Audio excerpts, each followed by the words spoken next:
You a good card player? Do any Scrabble or anything else? Very good card player, but they weren't playing the cards that I was used to. They weren't playing the cards I was used to. What are these kind of events like, and how much do you enjoy taking part of these? Yeah, they're very humbling, to be honest with you. Just kind of down to earth, getting to connect with people. Obviously, they see you as like, oh man, you get to be on the court, on TV, this, that, and the third. But for me, it's like getting an opportunity just to connect with people and get to see what other people like to do and stuff like that. So it's pretty awesome.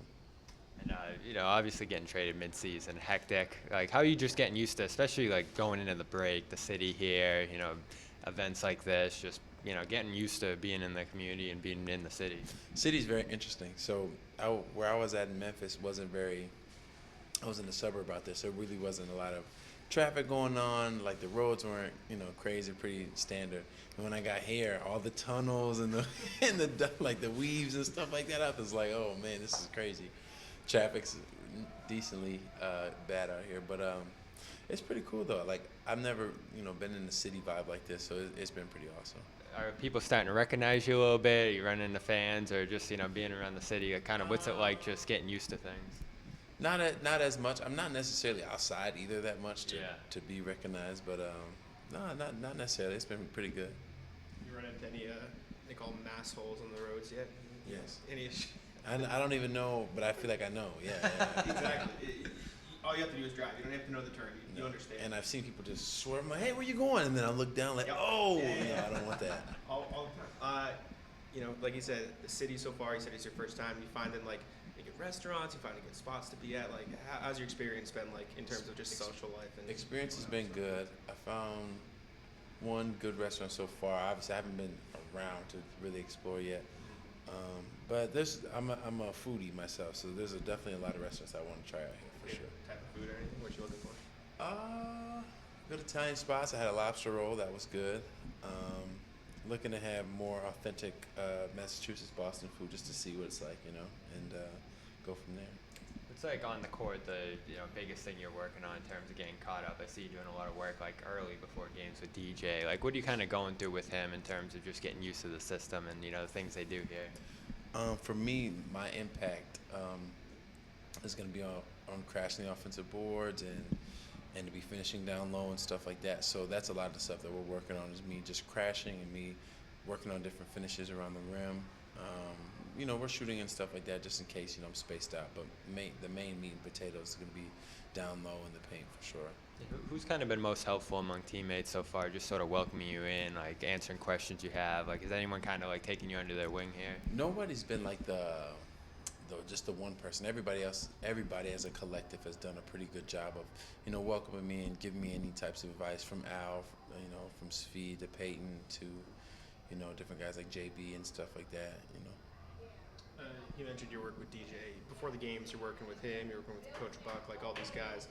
Fans know Joe, they know Sam, they know Charles. Like, they don't necessarily know the work that those guys do behind the scenes. Can you just tell me about your relationship with them and all the stuff that they do that fans don't always recognize? Yeah, DJ and Buck have been very good. So DJ has been really good with the techniques as far as with my shooting or with my finishing in the post as far as footwork goes and showing the ball and different stuff like that.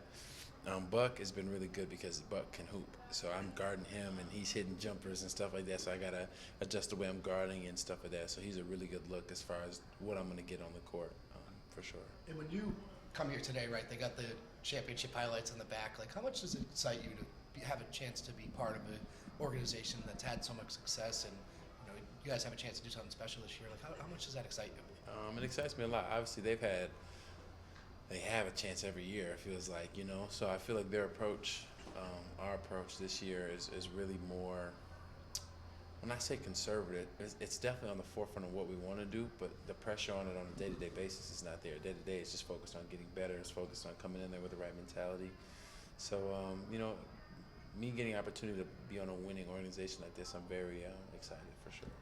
Last one I got, I know your big mindset right now is stay ready, and when the opportunity comes, it comes. But in Memphis, you had a lot of stretches where you'd be playing sometimes, wouldn't be playing other times. How do you kind of stay in that space of like, all right, I'm not playing right now, but there might be a game where someone's out, or how much like do you need that rhythm of playing, and how have you kind of learned to even when you're not playing every game, still be able to jump in and make that impact?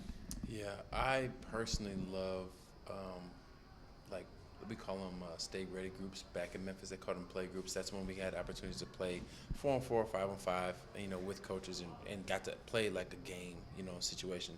In my opinion, that's like the only ways that I can really get better. Obviously, you can work out and get shots up, but that's not the same as what you're really going to do in the game.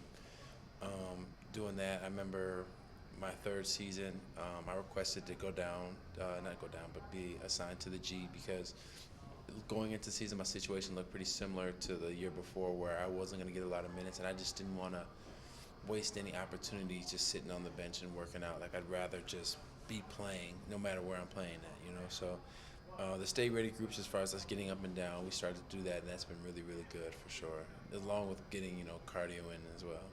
Yeah, two quick ones for you. There was a game before the All-Star break, a home game. I saw you guarding Buck before the game, and he's trying to dribble by, and he kind of fell down. He came over the bench. I saw him out, like, damn, you got the best of. Are you looking to just every time walk him up? What is that back and forth? I'm looking to lock him up every single time. We just started a shooting game that he thought he could shoot better than me, just because I set a lot of screens and I can hoop. So you know what I'm saying. So I'm every time I get to compete against him, I'm trying to beat him for sure. And then he mentioned the relationships with the team. I know O'Shea. I don't know if he's brought it up.